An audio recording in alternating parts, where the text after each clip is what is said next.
Welcome to the Madison Miller Podcast Special Edition show, where I recap the 2022 NHL trade deadline. It ended today at 3 o'clock p.m. Eastern Time.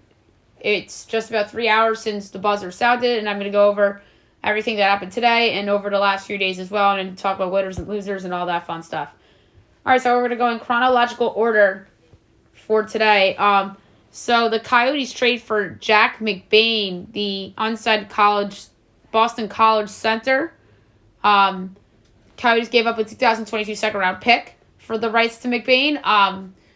So they're begging on Mcbain here to be a part of the young core they are establishing for themselves. And the 2022 second-rounder isn't bad, as Boston gets a good second now in this deal, so we'll see how that one works out. Capitals reacquire Marcus Johansson. He was on the Caps for several years. They get him from the Kraken. Kraken get back return Daniel Braun, a 2022 fourth-round pick, and a 2023 sixth-rounder. Kraken are retaining 50% of Johansson's salary, unrestricted free agent this summer. Depth move for the Caps, who need depth.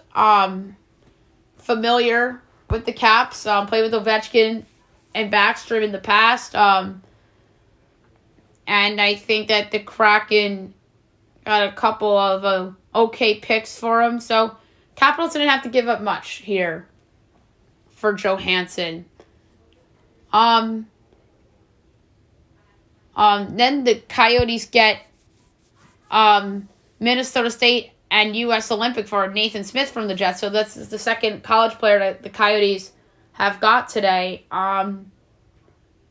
As they take on the Brian Little contract. And he hasn't played since the 1920 season because of a head injury. The Jets got a 2022 fourth-round pick. So salary dump deal for Winnipeg, and they attach a prospect to Arizona. So I like it for Arizona. And they get not a bad fourth-round pick either, because it's Arizona's. One of the big ones today, Marc-Andre Fleury traded from Chicago to Minnesota. It's a conditional second-round pick that can become a first for the Blackhawks.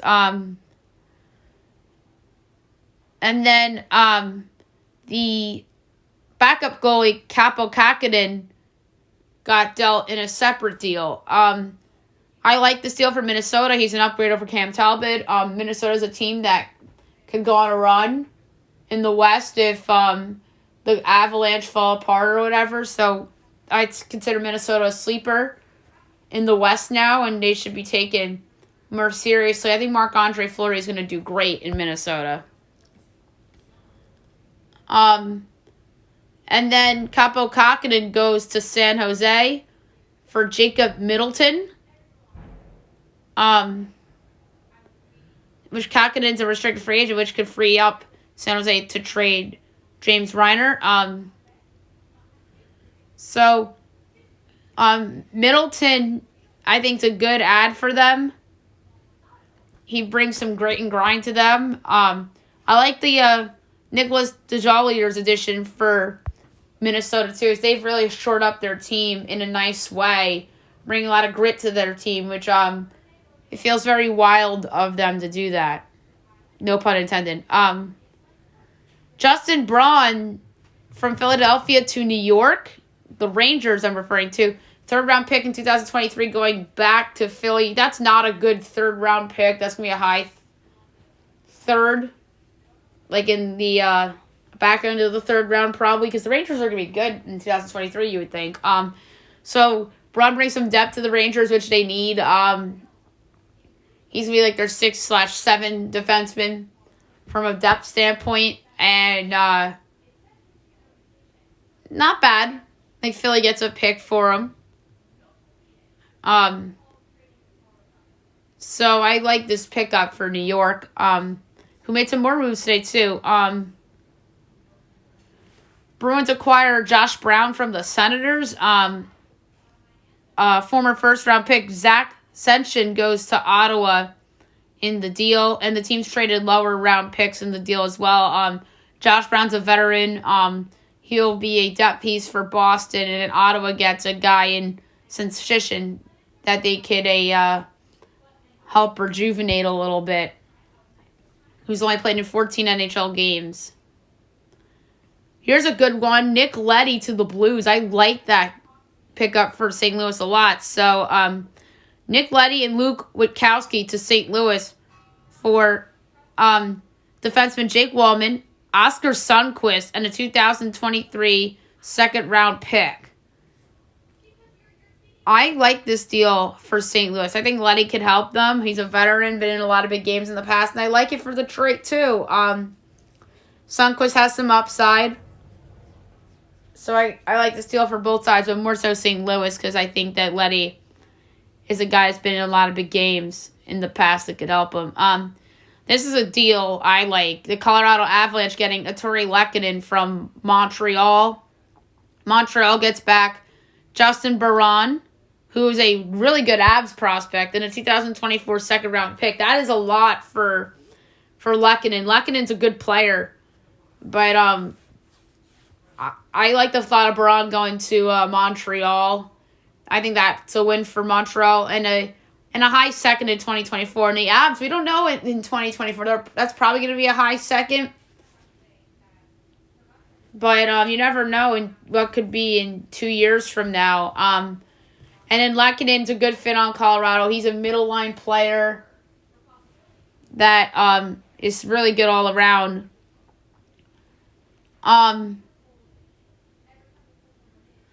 Peter Marazza cleared waivers. So that's a goalie that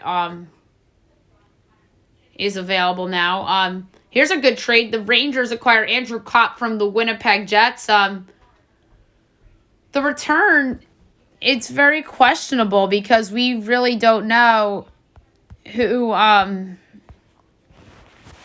is going back in that deal. 13 goals this year for Winnipeg, and I think he's a really good all-around player. Could really, really help the Rangers on the second or the third line for them. So we need to see that return, the judges from the Jet side, but I really like it for New York side. And then Tyler Mott also goes to the Rangers as they send a 2023 fourth-round pick to Vancouver. Mott is a good high-energy guy. 15 points this year for Montreal. Good bottom six player.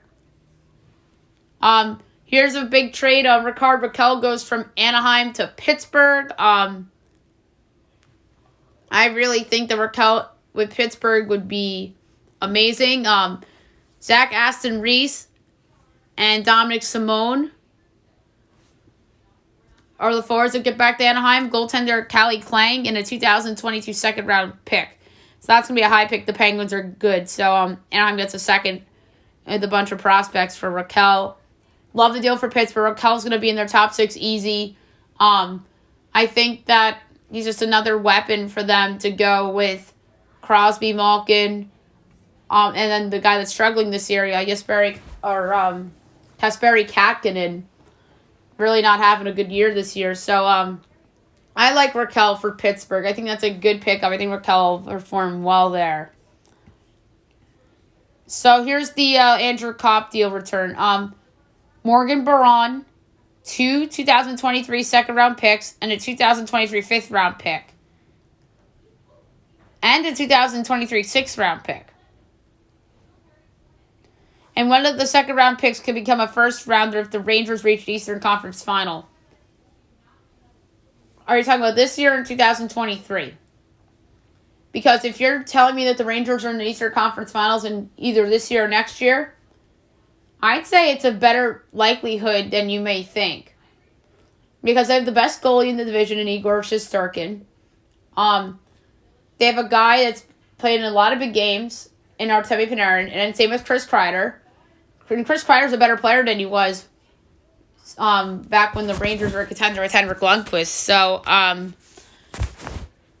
New York, really, I think that one of those picks could turn into a first. So, that's a very distinct possibility for Winnipeg. That deal could look a lot stronger if the Rangers make the conference finals, which I think is not inconceivable for this year or for next year. So the Oilers pick up Derek Brassard and Brett Kulak.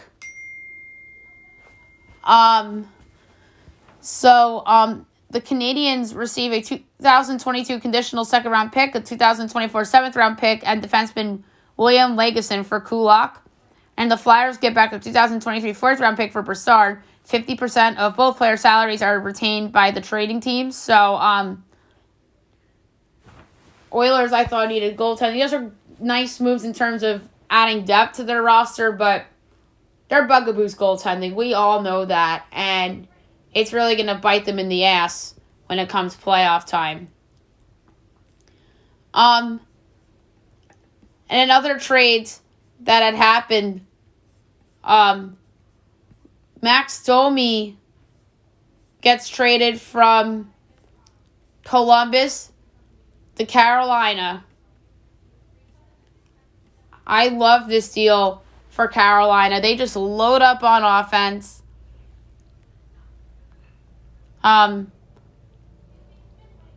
Florida's also in this trade, so it's a we don't know what the full transaction is yet. We have to see what that is.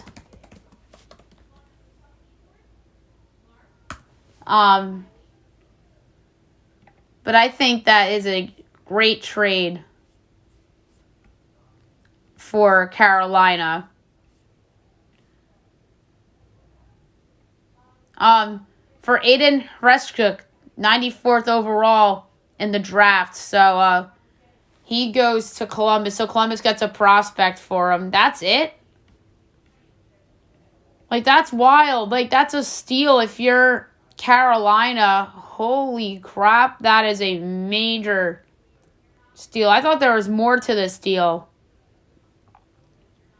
Because they said that Florida was in this deal, but I guess that was a false rumor. So that is a giant deal for Carolina. I think the Metro Division top 4 even in that division did very well today.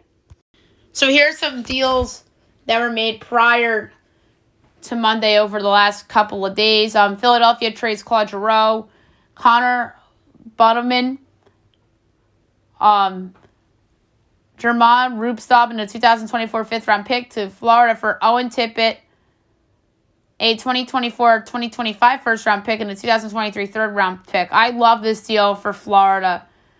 They get a lot. They get a couple minor league players that would go, in theory, from the Lehigh Valley Phantoms to the Charlotte Checkers. It's ironic I'm talking about the AHL on the show. I need my friend Steve on the show to talk some AHL, but we'll save that for another day. But that's really interesting. And Owen Tippett's a nice asset to get back for Claude Giroux, but Philly should have gotten a lot more. They should have gotten more picks, I think. So I don't really love it for Philly. I like Owen Tippett, but they needed more picks in that deal, and I think that Florida did very well. Montreal trades Ben Chiarot to Florida for forward Ty Smilaniak, a 2023 first-round pick and a 2022 fourth-round pick. I really like that deal for both sides. Chiarot will help Florida, and I think that Montreal did well in that deal, getting a 2023 first, which might be a middle to the latter end of the first round of a pick, but it's still a decent first-round pick and a 2022 fourth-round pick. The Ducks trade Hampus Slingholm to Boston for defenseman John Moore, defenseman Euro Vakinen, a 2022 first-round pick and a 2023 second-round pick, and a 2024 second-round pick. What a deal for both sides. Lindholm will improve Boston and help their chances to win now and within the next few years. And I love this haul back for Anaheim, getting a couple picks here. I know the 2022 first will probably be in the middle of the first round. Valkonen, the defenseman, he was a first-round pick in 2017. Change of scenery could really help him. So I think Anaheim did awesome in the deal, as did Boston. But I think the wild card here is how Boston does in the playoffs. Seattle trades Mark Giordano and Colin Blackwell for a 2022 second, a 2023 second, and a 2024 third. And that's what Toronto gave up. I like this deal for Toronto. Gives them depth on defense and within forwards. I think Toronto has a decent shot to go on a run. I know we say that every year and they always disappoint, but I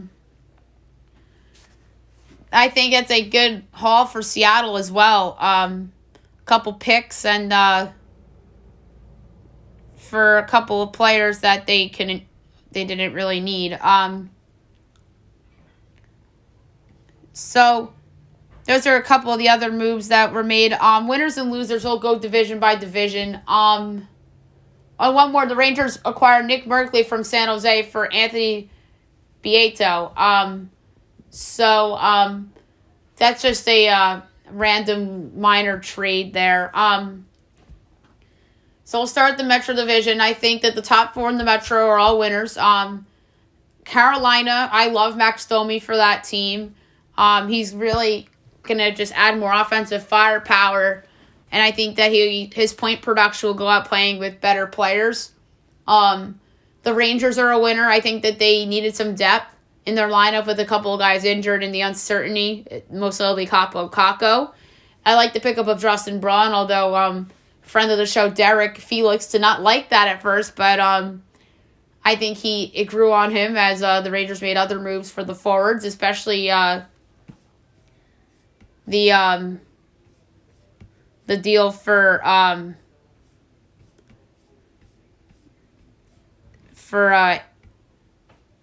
Andrew Kopp. Andrew Kopp.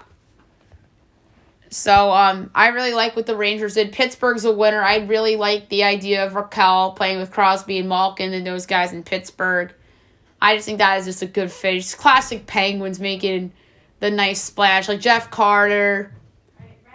And you see a bunch of these recently with Pittsburgh over the last several years. Kasperi Kakkonen, we talked about earlier, who's underperformed this year, weirdly enough, and then Jason Zucker from several years ago as well. And here's Pittsburgh again making another move. I like Washington getting Marcus Johansson. I consider them a winner as well. But the goaltending, to me, still remains an issue for the Caps. I mean, Vitek Vanacek really hasn't, for me, been as good as he usually is. And they've had some injuries at that position, guys coming up from the Hershey Bears and whatnot. So they could have used some help at goalie. And to be fair, Marc-Andre Fleury didn't want to go there. He just doesn't want to go to a Penguins rival. But then Lundqvist went and signed with Washington. Lundqvist seemed not to care. And apparently word on the street that Claude Giroux didn't want to go to a Flyers rival. So that's very strange, for sure. So you can make a case either or for Washington, but I consider them a winner because I like the Johansson ad for them. And I think their goaltending could be better internally. The New Jersey Devils, to me, are a loser. They didn't trade PK Subban. They had some other veterans that I think they could have dealt away, but they didn't. I think that Columbus is a loser. They probably should have gotten more for some of the guys they've had. That could have been had. I don't want to call the Islanders a loser because they're just having a rough season, and that could be a contender in the 22-23 season. So I can't really pick on the Islanders here for not doing anything And then the other team in the Metro is the Flyers, who are the biggest loser in that division for the trade deadline. With how much they gave up with Giroux not getting much back other than Owen Tippett, who is probably going to be up and down from Lehigh Valley to the Flyers. The Atlantic Division, I consider Boston a winner. I love Hampton Slingholm. I think he's a good ad for that team. Him and Charlie McAvoy playing together. I really like the thought of that. I think Toronto's a winner. I like Giordano. He's playing in a lot of big games. I think he'll help improve their defense. And I like Blackwell's a depth piece for Toronto. So I consider them as a winner. I also think Montreal's a winner. I think they did really well in the Chirot deal. I think they did well in a couple of the other deals they made and gotten decent pieces back. Gotta hand it to Montreal. I think the Red Wings could have done a little more. Buffalo, of course, didn't do anything. They're a loser to me. Ottawa's a loser. They could have dealt some other guys if they wanted to. So that's 3 losers, 3 winners. Tampa's a winner. I know they gave up 2 firsts, but I like what they've done to make themselves go in for a 3-peat. So I consider them a winner. And then the Panthers, who are, of course, the biggest winner in that division for the trade deadline, getting Claude Giroux, and getting a lot with Claude Giroux, and getting Ben Sherrod. I think they did really, really well at this deadline. So to me, the big winner in that division for the trade deadline is the Florida Panthers. And then the biggest loser in that division for the trade deadline is probably Ottawa, because I think they could have gotten more for some of their players. And I think Montreal's also a decent-sized winner. For a seller, absolutely, they did well.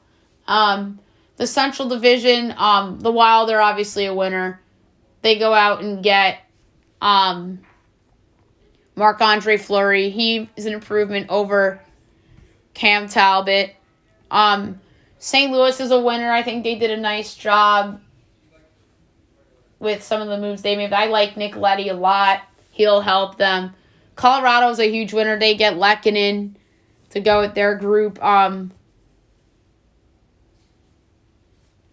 think that Arizona's a winner, amazingly enough. For a seller, I like them getting those prospects. Those prospects that are like unsigned college guys tend to work out.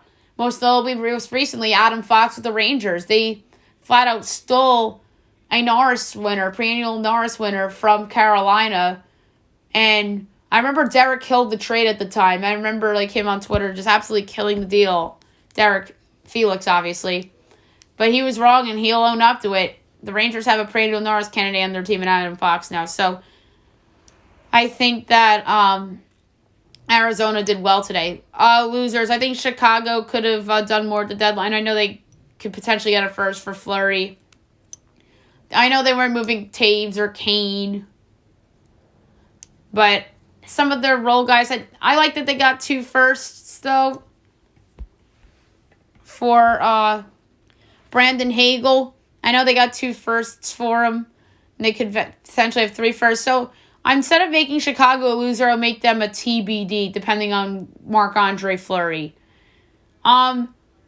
Winnipeg, I think, has to be a winner for a seller. They got a lot for Kopp from the Rangers. And I think that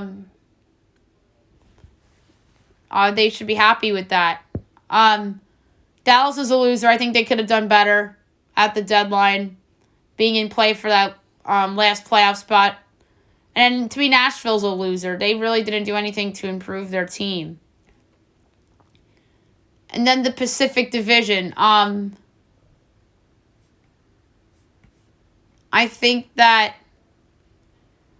a big winner for the deadline has to be the Anaheim Ducks for a seller. I think they did a great job getting a ton of assets for Hampus Lindholm. I think that that could really boost a reboot for them, a la Rangers with Ryan McDonough and Rick Nash that really helped boosted their rebuild as well. And I think Anaheim saw the Rangers from several years ago as the model there to do some reshaping there. The Kraken, I think the Kraken did what they could for some of their guys, and they stocked up on some draft picks. That's what you do. That's what you do when you're a bad rebuilding team. So good on Seattle for doing that. The Flames, to me, are a winner. Getting Ryan Carpenter from Chicago. They also made a few other small moves to help themselves. So I consider them a winner. Edmonton's a loser. They didn't get a goalie, so they're a loser. Vegas, can't really judge Vegas. Very Jekyll and Hyde recently. Kind of fallen out of the mix. In a way. Right now, Nashville's the first wild card. Vegas is second. Vancouver's a loser. They're 4 back of the playoffs. I know I like Dermott. I think he'll help them. But it was just weird. They moved Tyler Mott to the Rangers, who I think will help them. But is JT Miller's value ever going to be higher? Or are they going to wait for the summer to move them? I think Vancouver was just in a weird spot. I think the Kings, that's a tough one to evaluate. As they really didn't do much. They really didn't have to do much. They're overachieving this year.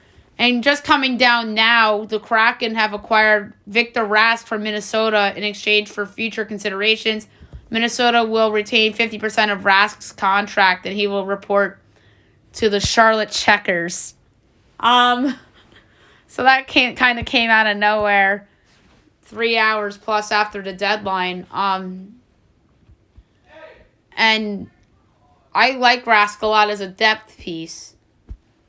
So that's just another veteran for the Kraken to have after losing some veterans in trades. San Jose is hard to evaluate. The Pacific is just hard to evaluate in general. But if I had to pick a winner in this, it's Anaheim and Calgary.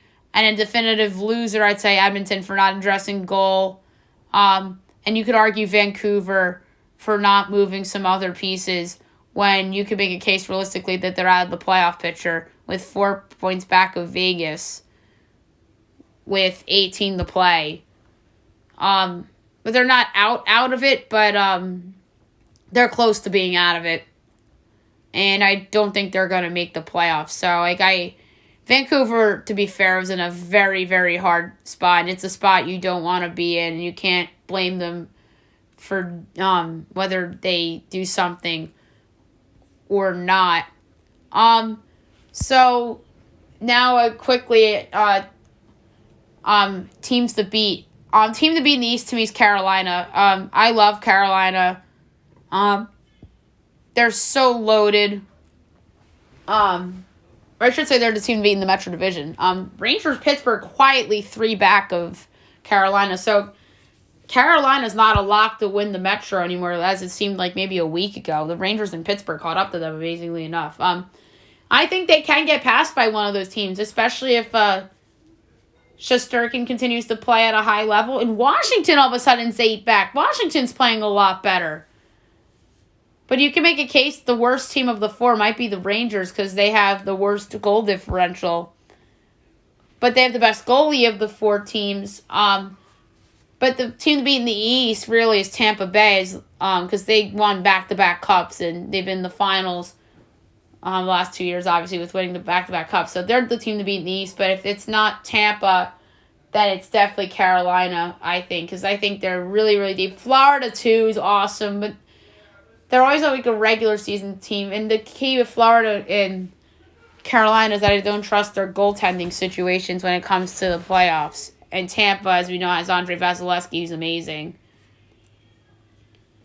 Team to beat in the West right now, I mean, there's only one answer, and it's the Colorado Avalanche. Darcy Kemper's amazing. and they have a amazing group of forwards and defensemen.